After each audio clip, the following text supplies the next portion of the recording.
A Kansas City bar claims to be haunted, but in an age of viral ghost videos, how do you know what's real? In this Halloween special report, I went inside the Phoenix Jazz Bar to find out. The Phoenix Jazz Bar. It's one of the oldest and most popular haunts in Kansas City, a place to take in a tune or two, grab a drink at the bar, where the spirits, there's been little signs here and there, aren't just in the bottles. What have you experienced? We have glasses that'll get knocked over back here. Ashley DeMoss is bartender, and she'll tell you she's often not alone. We have one particular bar chair that kind of moves around, does its own thing. From bartenders to servers. So Madam Law, I feel the most here. She likes to hang around in the mornings. She's the one that likes to move things. They've all experienced something at the Phoenix. I looked over when I was cleaning dishes and I seen this figure, like a man. Come to find out it was Valerius, who used to own the bar. Frank Valerius. In 1905, he opened the Valerius Saloon, the very first bar in what was then the Phoenix Hotel. Upstairs, Madam Lena Law's rented rooms. But rumor has it that guests weren't exactly sleeping. Maybe Frank and Madam Law's never left. The history of this place and the whole building is just really amazing. For there not to be any activity here would be surprising. Becky Ray founded Paranormal Activity Investigations. Her team investigated the Phoenix in June. What did you find? We got some electronic voice phenomena. That's when we have recording devices and there are voices that show up on it that weren't there at the time we were recording it. The team shared those electronic voice phenomena, or EVPs, with us. Let's see if you can hear it. In it, the bar manager asks a question, and it sounds like someone answers. Were you the one I saw in the mirror? And in another, a reaction from this same voice. Are you from Kansas City?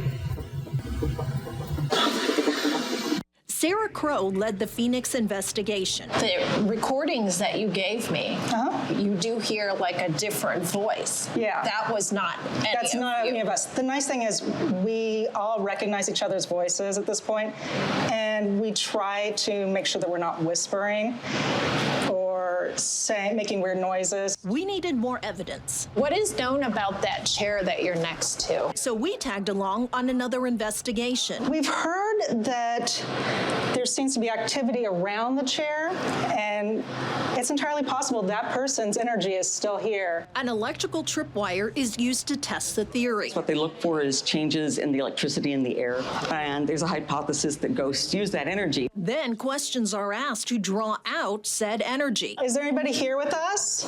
Is Frank here with us? And there it was. Yep. Okay. Oh. Yeah. And as you can see, it's right in front of that third chair there. The light seemed only to respond at the third chair. Is Lena here? Do you know Lena? What do you have to say, though, to the skeptic that goes, there's no ghosts? They can believe whatever they want to believe. You know, that's fine with me. I'm not trying to prove anything. I still don't feel alone. Whether you believe in ghosts or not, I feel like they like me. I feel like we're friends. the Phoenix reminds us of something important. Every old building in Kansas City has stories. Some are documented history. Others, well, they're mysteries that keep us wondering about the people who came before us. They're not scary, but I know they're there. So what stories are hiding in your neighborhood? And the hauntings don't stop at the Phoenix. Becky and her team have also looked into other area haunts, and you can find a link to all of their investigations on the KCTV5 News app and KCTV5.com.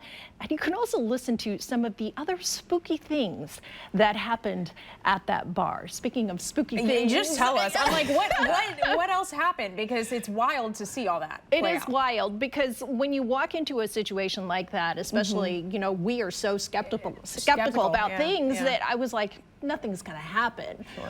You saw the experiment there. That was already kind of freaky. But what really made me go cold was when my photographer, Riley, went down to the basement to go get a shot of Frank Valerius, the guy from the 1800s that owned the bar, came back up, immediately her camera started malfunctioning. Now, you've heard of those things happening, but it was the last thing that I expected her to tell me. To tell you. Yeah. Wow. Yeah. Oh, my, you didn't run out of there? That's crazy. She's like, yes, yeah, you were like wanted to be almost. like, okay. We're good. We got what we needed. Yeah. Oh my goodness. Wow. Well, that sets the tone for